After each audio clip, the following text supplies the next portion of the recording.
नमस्कार, मैं डॉक्टर पंकज गोयल, हृदय रोग विशेषज्ञ जयपुर।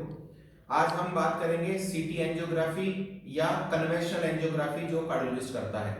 सीटी एंजियोग्राफी के क्या फायदे हैं, क्या नुकसान है, और हम लोग जो एंजियोग्राफी करते हैं उसके क्या फायदे हैं, क्या नुकसान है। तो ये आप यहाँ पे देख सकते हैं। ये एंजियोग्राफी जो कार्डियोलॉजिस्ट करता है, जिसको बोलते हैं आम भाषा में तार वाली एंजियोग्राफी। इसमें हम लोग क्या काम करते हैं, एक तार लेके जाते हैं हाथ से या फिर पैर से, उस तार को यहाँ हार्ट के पास में लेके जाते हैं, उसके ऊपर एक ट्यूब लेके जाते हैं, उस ट्यूब में दवाई डालते हैं और उससे हार्ट की नसों की जांच करते हैं।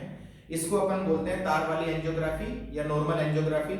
सीटी एंजियोग्राफी में क्या करते हैं कि जो एक कैनुला लगाते हैं खून की नस में, जैसे अपन ब्लड सैंपल लेते हैं इसी तरह से कैनुला लगता है, वहां पे अपने को दवाई देते हैं, उस दवाई से वो एंजियोग्राफी होती है।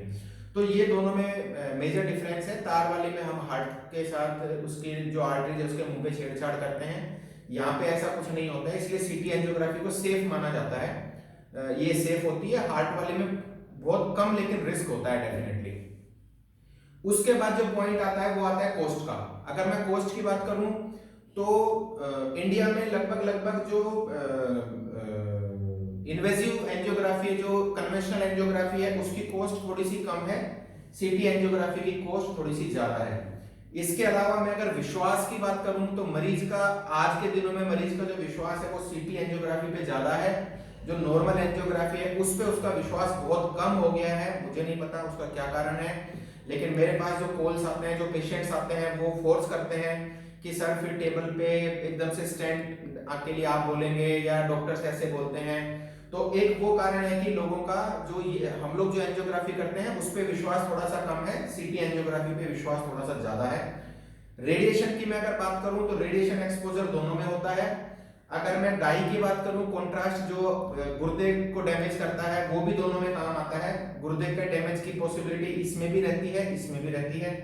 इसके अलावा हार्ट रेट कंट्रोल या फिर सांस को थोड़ी देर के लिए रोकने की जरूरत पड़ती है सीटी एंजियोग्राफी में।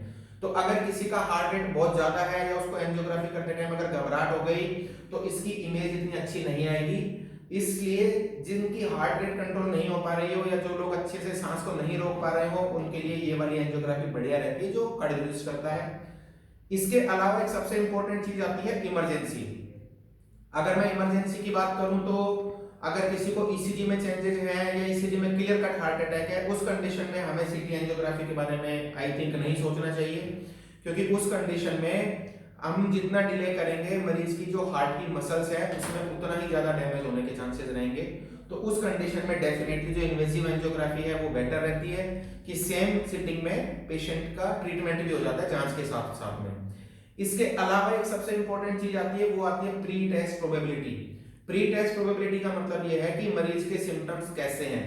अगर मरीज के सिम्टम्स बिल्कुल क्लियर कट कार्डियक हैं और हमने उसका एंजियोग्राफी किया और उसमें मान लीजिए 60% ब्लॉकेज आया, इसमें भी 60% आया, इसमें भी 60% आया।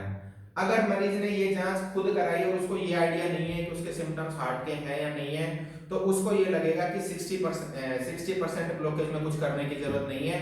बट एक्चुअल में ये सही नहीं है। As per medical science 50 to 90% कोई भी ब्लॉकेज में मरीज को सिम्टम्स हो सकते हैं। उसके लिए कुछ अलग तरीके की जांचें हैं, वो करने से अपने को पता चलेगा।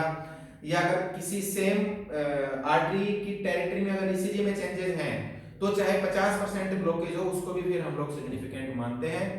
तो इसलिए अपन जब भी चाहे एंजियोग्राफी के लिए जाएं या सीटी एंजियोग्राफी के लिए जाएं, पहले दोनों के बारे में डिस्कस करें आपके केस में क्या बढ़िया रहेगा। बेटर रहेगा किसी कार्डियोलॉजिस्ट से मिले या किसी फिजिशियन से मिले, तभी केवल जांच के लिए जाएं। धन्यवाद।